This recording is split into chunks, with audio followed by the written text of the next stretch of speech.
It's Breast Cancer Month, and I asked Tanya if we could sit down and chat about being a breast cancer survivor. Tanya is very open about her experience. She's a third generation owner of Royal City Nursery. She has a weekly segment on CTV News called Get Growing. She teaches horticulture at Humber College. She is a speaker, and she is a YMCA Woman of the Year, among many other accolades. So I'm just going to jump in. Tanya, thank you for sitting down with me. I really, really appreciate it.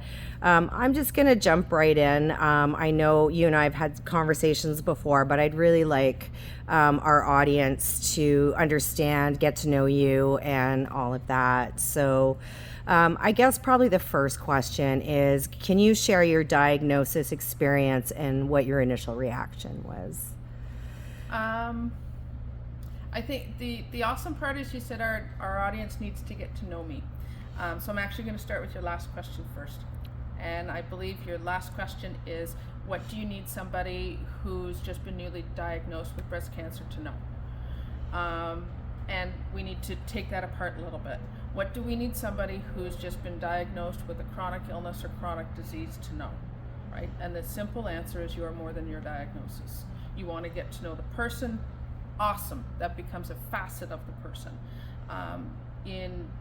In terms of me, for my cancer, I was officially diagnosed in September of 2013, and I knew before I actually got the paperwork. Right, I went to the doctor and got the official paperwork just to actually have official paperwork. I know that sounds a little strange, but when you talk to a lot of survivors, they mostly have the very same kind of answer. So when I was diagnosed with invasive ductal carcinoma in my left breast. When they actually did the biopsies and all the measuring, there was a 9 centimeter tumor on the left hand side, and it also involved at least three lymph nodes that we know about in my left armpit.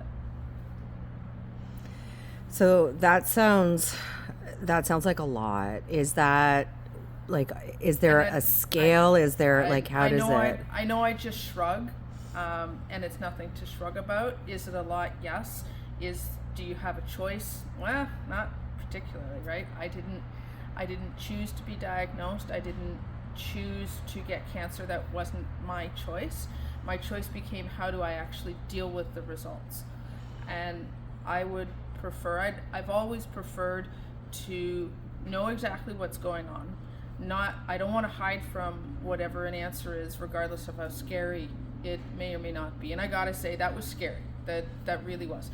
It took me probably about a month or so to actually work up the courage to go talk to somebody about it and get what I was thinking kind of out of my head and get it officially diagnosed. So as I said, when we look at the staging, I was diagnosed with stage 3B breast cancer, which isn't pretty, but at the same time, not all cancers are a death sentence.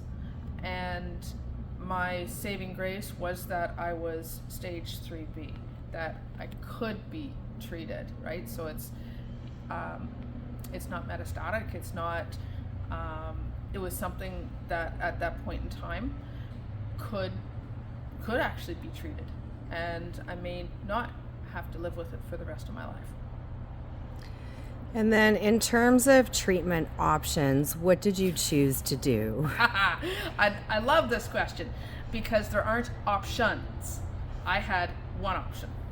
I either chose to treat or not. And that's how I looked at it, right? So in that, with the diagnosis, as you work through all of the feels, and you work through all of the thoughts going through your head, and you work through all the research and all the attempt to understand all the language, what I had read online. Please don't read stuff online. Please, for the love of everything, don't read this stuff online. But what I read online was that my medical team would give me options, and underline the shuns part, right? So plural. When I actually met my medical oncologist, she didn't give me options. She said, okay, here's the treatment. Do you want to do it or not? That was the choice. What I found, easy is not the right word, but what I found sort of comforting in the treatment process part was that everything became black and white, right? So once you decide you're going to treat, you are in, and it became a, where do I show up, when do I show up, and for how long do I have to show up for? And after that, nothing else mattered at all, right? So in terms of a treatment plan, what I chose to do was exactly what the medical oncologist told me I should do. I was diagnosed just before I turned 40. So, and 40 in the breast cancer world is one of those, at the time, this is 11 years ago, but at the time, it's one of those big markers. For 40 and over, you do this. For under 40, you do this. Oh, I didn't know that. What is the difference? Don't know. Okay. I was 38 days under 40. So as far as they were concerned, I was under 40, which meant I was young, sweet, which meant in terms of a treatment, and word for word, she looked at me and she said, we're going to hit you with the Mack truck. Bring it on. Because that's, again, if I'm going to do treatment, that's what we signed up for. So I need to make sure that I can put myself in the headspace to be both physically and mentally ready for that, and just make sure that I have enough support at home and make sure that I have enough support at work to be able to do that. And then when you say, support at work, you worked all through your treatment, didn't you? Mm-hmm. Yeah. So for those of you that know me, certainly I work at the garden center. This isn't, the garden center's not a job. It's not a career. It's what I wake up and do, right? That's what my family has done for years and years and years. I also teach. So as you mentioned, I'm a part-time professor at Humber College. So when I look at the work part of things, I was really, and I mean really, really lucky. I was able to take a leave of absence from work, from the garden center. So I was diagnosed in September, so it meant I missed most of the Christmas and the winter season. So in terms of timing, like garden center timing, okay, timing for cancer always sucks, but in terms of garden center timing, that was probably one of the better times, if I can put it that way. And then for school, I was super, super lucky. Humber was amazing to deal with. My dean was amazing to deal with. And I can remember sitting in his office and he looked at me and says, well, what do you want to do? He says, do you want to teach? Do you want to do this? Do you want time off? Like what? And at that point in time, I was only teaching 1 day a week. I had a 3-hour class 1 day a week. So we actually made it work. So I did teach. I taught the entire fall semester, so I'd started, right? I got the diagnosis at the end of September, so I got diagnosis in like week 3 or week 4 of the semester. And my husband also teaches at Humber, so Dave works here at the garden center. Well, Dave co-owns the garden center with me. He doesn't just work here, but he also teaches at Humber with me. So for the weeks that I was in chemo, Dave took my class, and it was the subject matter that both of us are really comfortable in. So from mid-September through to end of December, the students saw either me or Dave. And if it was Dave's week to teach, I actually went to Humber. I had a personal trainer at the college at the time, and I would do a really light workout with him, and then I would just go grab a nap. Like 90% of the time, I'd probably just go, I would go to the car and I would sleep in a sunbeam. It was beautiful. But that meant that I could still teach and I still had interactions with my students, and Dave was still there. So the student part, the work part was taken care of. And again, from Humber's perspective, they were amazing about it. For home, for here at the garden center, I can't say enough good things either, right? Again, I was really, really lucky. At that point, I worked for my parents, so my parents are looking at me going, okay, whatever you need, just take it. And my sister was part of the business at the time, so she took on a fair load. Erica, who still currently works for us at the Garden Center now, took on an incredible load. And there are not enough thank yous in the world to express that. But with the diagnosis of any chronic illness, again, not just cancer, but any chronic illness, you find out who your friends and family are in a very, very quick hurry. What would you say is the most surprising thing from your friends that you learned? Good, bad, whatever, like? What I learned very quickly is who my friends actually are. I learned even quicker who my family is. And I think one of the things that we need to realize is not just cancer, but when we're looking at chronic illness, when we're looking at big illness, it's not just about the participant. It's not just about me, the patient, right? And I don't identify as a cancer patient. I never did, ever. But it's not just about me at all, right? It was about my husband and my family. It was about my mom and my dad and my sister, and how did they feel looking in. It was about my best friends, and how did they feel looking at me. So part of what I believe my responsibility was, and still is that I should be teaching those around me how to interact with me, how to talk to me, how to deal with me. So one of the things I actually did is I hate hats, right? You hear cancer and the first thing that comes to mind is, holy shit, I'm gonna lose my hair. Okay, and I know I don't say that lightly, right? Cancer affects every body differently, and the mental stuff that goes with it is something else. But for me, that was big, and it typically is. But I don't like hats. I never have. Didn't want to do a wig, like, at all.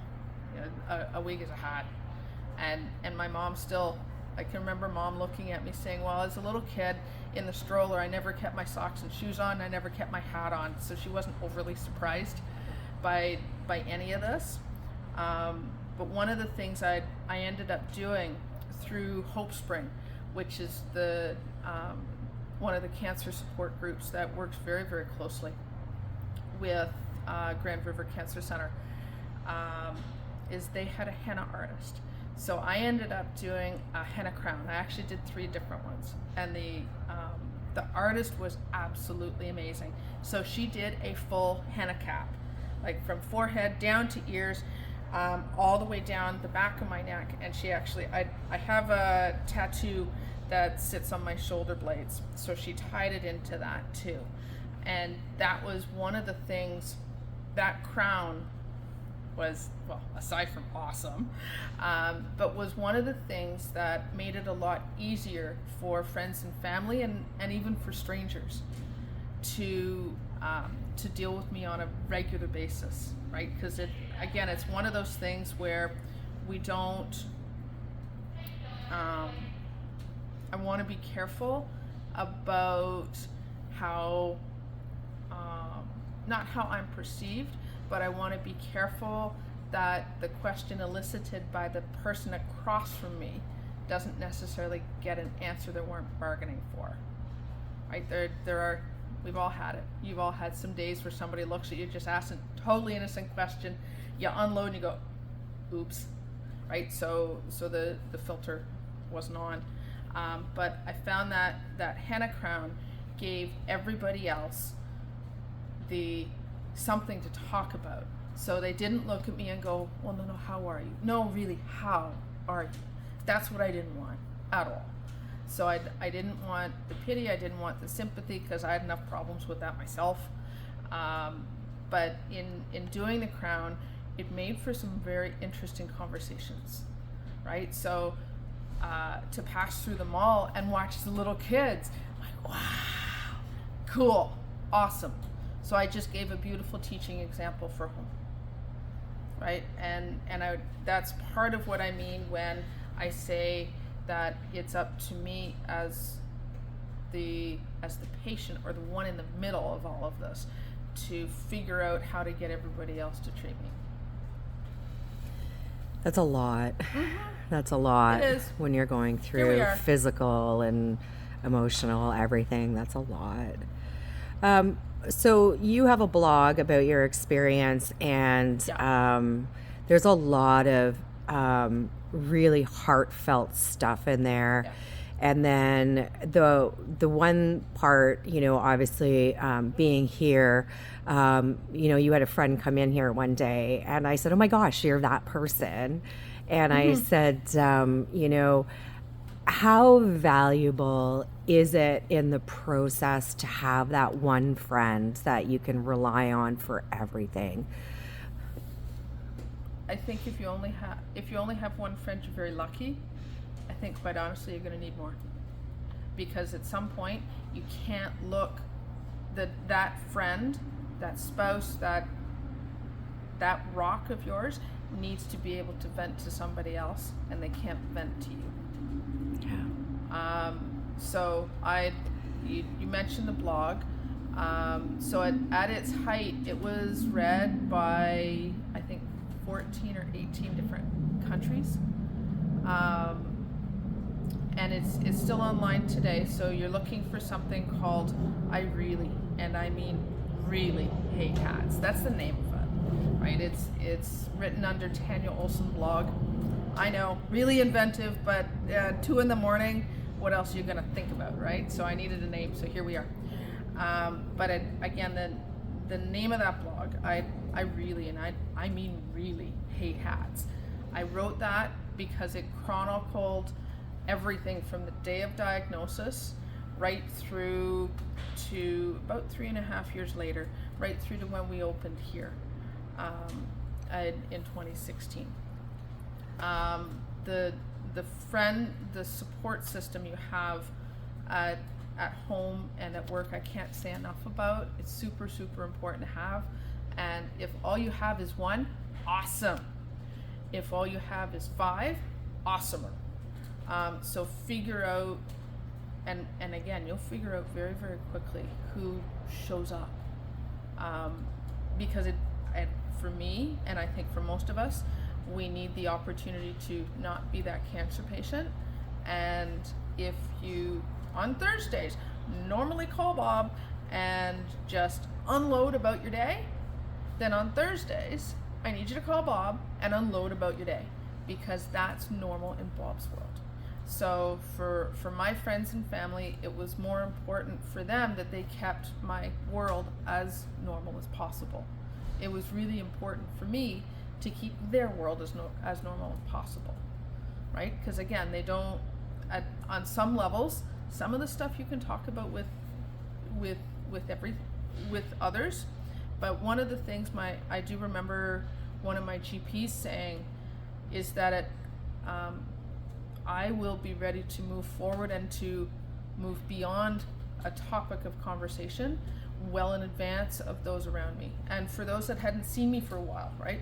You meet somebody on the street, hey, I haven't seen you in a year. What's new? Well, I'm bald. There's a lot.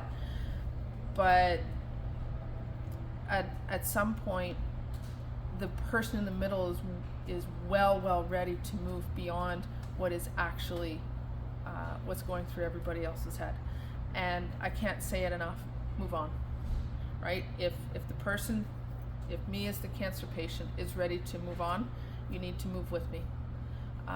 That's the part that makes it makes it a lot easier.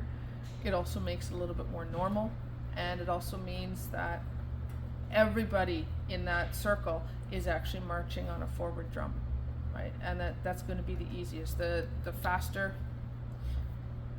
you can move forward, the much easier it is on your headspace. At least for me, anyway.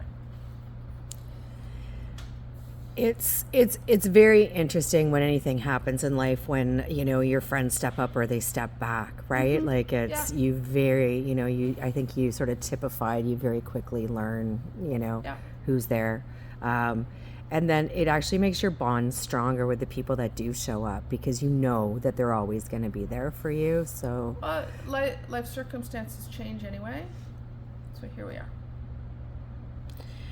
I want to jump into your tattoo because I know you're part of like an art installation and everything else. You're very vocal and outspoken about tattooing and things like that. So can you maybe start from like where you got the idea for it, what it is, and You make all it of sound, I that. think, a little bigger than it is. If I back up the bus and we go back to day of diagnosis. So when I'm talking about day of diagnosis, that's the day that I officially found out, right? When I can actually look at the piece of paper and say, yep, this is the day, because that's the day I now need to give to every medical professional that I will ever meet for the rest of my life. So that day I was in some business meetings in Mississauga. And that's part and parcel to this place. It's part and parcel to the garden center. So we're normally in business meetings in the middle of September. So that was normal. I got a phone call from my doctor's office. I hit ignore. She called back again. I hit ignore. She called back again, and this time I answered. And she said, "Can you be in the office in 20 minutes?" No, I'm in Mississauga. You're in Guelph. Like, it ain't gonna happen. And there's crickets on the other end of the phone. And I said, okay, so what's going on, right? And at this point, I knew, and she knew I knew.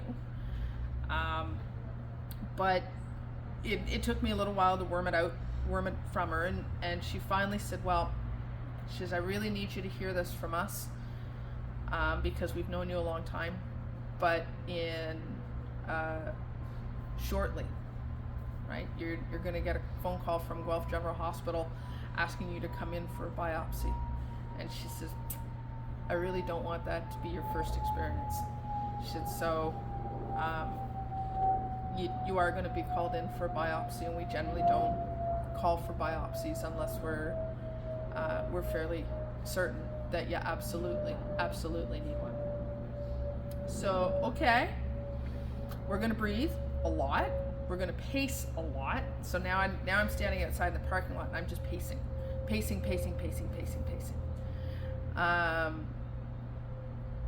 Made a phone call to. I tried to call my husband, who was at a landscape job in Toronto. I couldn't reach him. So I called him back a few minutes later. Totally ruined his day.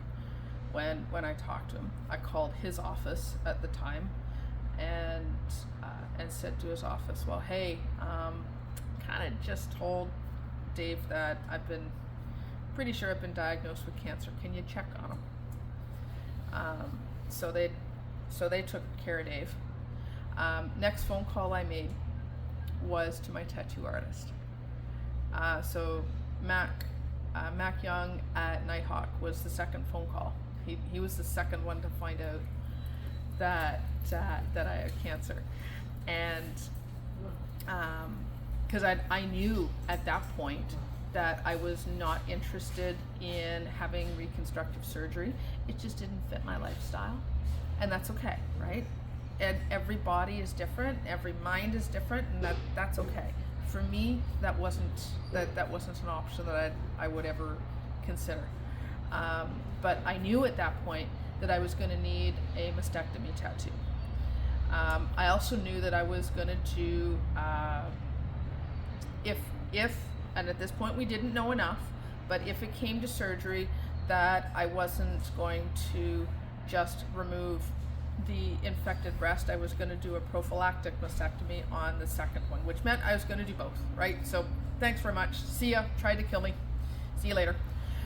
And then if I was going to go flat, which is what I well, I'm a little bit more concave, but here we are, or convex, I don't remember which is which. But if I was going to do that I needed a tattoo to cover up a few things. So I am actually tattooed from my collarbone. You can see a little bit of it here. Right? You can see a little bit in here. I'm tattooed from there all the way down to my hip, from my right armpit all the way around to my spine. And I did not want to. I wanted every single scar to be covered. I wanted to choose what I looked at through the mirror. That's why I did it. And it was and is super important to me that tattoo was part of my treatment plan. So Mac did up some artwork for me in advance. So I talked to him a few different times. I've talked to him since. He said, "Lady, you made no sense on the phone," but okay. I've known Mac for a long, long time. So Mac sorted it out, and then when he did the artwork for me, that's what I put. I put that 11 by 17 photocopy in my medical binder, and that's the binder that I took with me to every single appointment, right, where I took notes. I've got all of the doctor's notes and whatever. So every time I met a new person, a new nurse or a new doctor, they'd look at me and say, so what do you need to get out of this? And I'd open it up and I say, this is what I'm doing. We are going to be tattooed, so just get me there. Just get me there. And at that time, and even now, there's not a lot of options for those that want to do a mastectomy tattoo. And to me, that's a shame. I remember talking to my GP about it, and we talked at length about it over several appointments. And she finally looked at me and she says, "I'm convinced that for your own mental health, you need this." Because this, as she listened to me, she put it into words that I just didn't have. And that tattoo, or the current tattoo, became the end of my cancer journey. And that's not something that is, you can't overlook that, right? In many ways, some people do reconstruction, some people don't do anything, they just move on. But for me, that tattoo was absolutely mentally necessary. So I went to the province of Ontario, and I lived in Cambridge at the time, so I talked to my local MPP and met with her for quite a while, and to see if I could actually get the province to pay for that tattoo.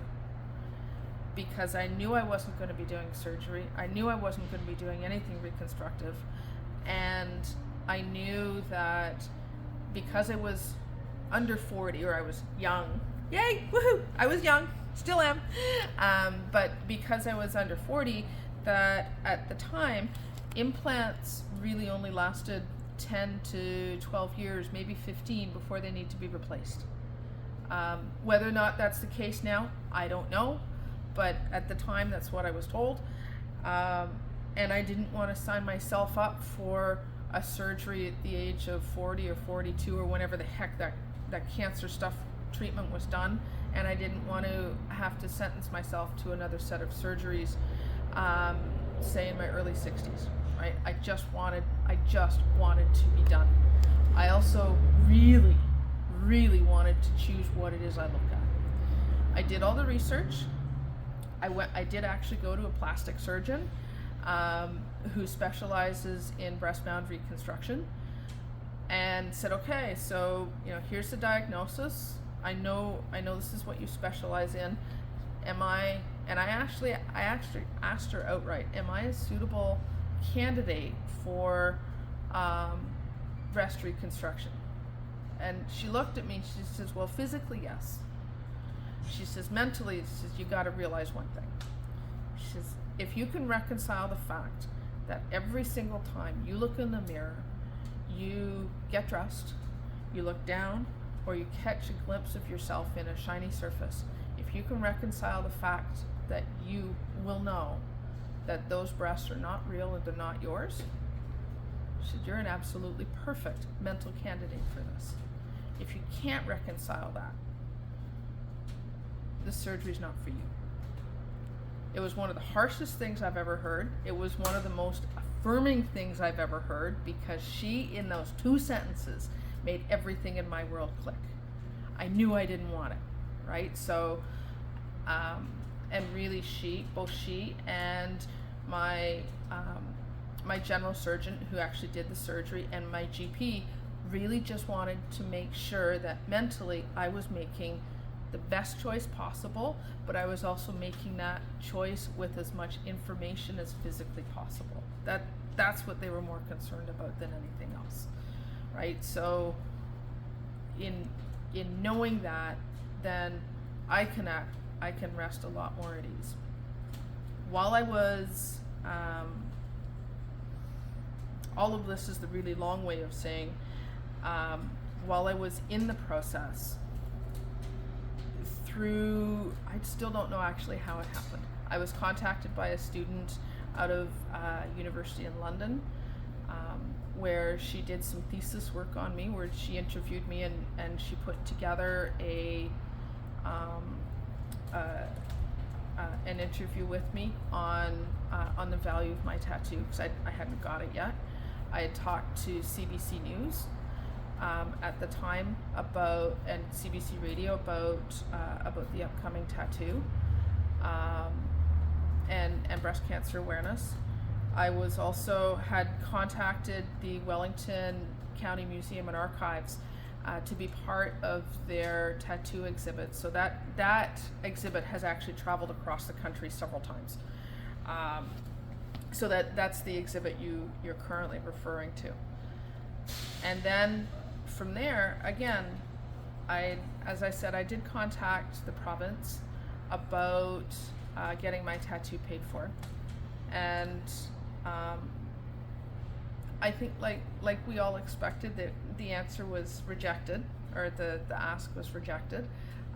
The letter, if I remember correctly, said something to the effect of breast mound reconstruction at the time was proven to be the most one of the most popular ways to heal yourself out of breast cancer, which is unfortunate because there's so many more options, and that tattoo could not be granted because it wouldn't be done in a sterile environment or in a publicly approved environment. I get that it's not publicly approved. I disagree with sterile. I fundamentally disagree with sterile. You choose a tattoo artist, and you choose an artist based on their shop, based on their practices, and based on so many other things. And again, through this process, I still remember the look in my GP's eyes when she looked at me. She says, "If what you need is a prescription for this, and that's what the province will hear, she said, I will write you a prescription for your ink." And that just makes me so angry, right? Because it's, there's surgeries for, all kinds of different things, elective, that's covered, and, all of that. And that's again, mental health, right? Like that's... We've grown a lot, right? You got to remember this is 10 or 11 years ago. I don't want to knock our healthcare system at all, because of our healthcare system, I am currently here. Right, so there's so much we have to be grateful for, but there's so much work yet to be done, and it would mean, I think, for a lot of us as not just survivors, but for a lot of those who are tattooed, I think we need to really look at why, right? So some of it is a lot of it is to cover scars. And that's one of the conversations I had with Mac for a long, long time, right? And the reasons for getting tattooed are just as varied as the reasons for getting elective surgery, or right? It's a personal choice, and I think that personal choice needs to be allowed. I think the the ability to mentally heal yourself in as whole, or the ability to heal yourself and put yourself back together into as much of a whole person as you can be, that to me is what needs to be more important than anything else. That is, sort of emphatically a great statement, I think, for anyone going through anything, right? Like, I think that's again, it's profound. not just about cancer at all, right? We all have an awful lot of skeletons in our closet, and we all choose to deal with those skeletons a little bit differently, and those choices should be honored. It's interesting what you don't know as you're going through a process like this. And, even down to, I remember you and I had a conversation before talking about how your skin, because it's irradiated tattooing, is very, very different as well. Absolutely. So, So it is important to find an artist who is really comfortable and understands, if we're looking at cancer survivors, understands irradiated skin. Right, irradiated skin is very thin, and it doesn't stretch quite the same as the rest of as the rest of your skin is. Would I wish something different? Probably. Do I have something different? No. But if again, the choice for me was treatment, right? So in terms of me, treatment meant I'm going to sign up for 8 rounds of chemo, right? So there's 2 different drugs. I did a set of 4, then a set of 4, and then there's radiation, surgery. You can tell I all had surgery, and then I had biological treatment as well as hormone treatment too. So my cancer was double positive, both ER and PR positive. And what does that mean, ER and estrogen. My tumor was estrogen fueled. Okay. So that in itself laid out the treatment plan, right? Because there's so many, and what I didn't realize is there's so many different kinds of breast cancer. I don't pretend to understand it. I don't pretend to know it. I just know what I had. And the awesome part is I can say I had. That part's pretty cool. So it takes a little bit to understand, and that to me is your medical team. Your medical team you need to trust. So sort of my final question, I think, is, how's your perspective on life changed since your diagnosis? It's always that's a big question, right? And the really simple answer is it hasn't. I don't. For me personally, I have now this is my perception. I'd be interested, if you ask Dave, I'd be interested to see what his answer was. But my perspective didn't change a whole lot. It was and always has been, we need to take care of what needs to get done. We need to deal with it. We need to deal with it well, and then we need to move on and move forward. Because I don't want to live looking back at all. I don't want to live regretting a choice. I don't want to have to be stuck in a space. It was, and again, when we think about diagnosis, when we think about treatment, for that year and a half, it was really weird. It was actually a little bit of a simpler time because everything became measured with, will this help me with my physical health or my mental health? And if the answer was no, I didn't need it, right? So in a lot of cases, things became very, very crystal clear. It became a lot more black and white, lot less gray. I kind of wish I was a little bit more that way, right? Because right now I let the gray stuff creep in. Whether or not I should, who knows? Here we are. But I would prefer personally tackle something, and then to be able to move on. Because I think one of the things I consistently said, and I remember saying this to a couple people, is from as far as a life perspective goes. Actually, if we back up, we answer your question. To me, it's best answered in a really, really short sentence. You fall, you learn, you get back up, and you go on. In that order. There's nothing about looking back. There's nothing about occupying a space you were. The only thing you can do is learn, accept it, and move on. And for me, the more I could do that, the more I could accept what was in front of me, or could accept where I was, the more I could figure out what I was doing while I was in that space, the faster and the easier it was to move on, right? So at that time, I was also doing a lot of rock climbing. So my cancer treatment became very similar to rock climbing. When you're hanging on a wall, when you are trying to figure out what the next move is on that wall or that cliff or that crag or wherever it is you're standing or sitting or climbing, doesn't matter. The only thing that matters is what are you going to do next, right? So when you're climbing, it's not necessarily about what you were doing at the bottom of the wall. It's about what are you doing next, because you can't go back, but you can go forward, or you can go up.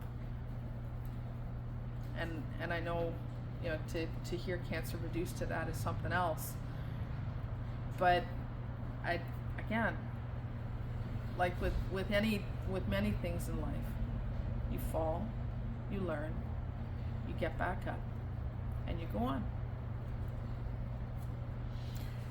Tanya, I want to thank you for sharing your experience with us today. It's it's not an easy thing to talk about. I know you're very open about it, but I obviously know you, and I could sense some emotion there. But just sharing your experience is definitely going to help other people. If there are people that have some questions that are going through a similar experience, can they reach out to you here at Royal City Nursery?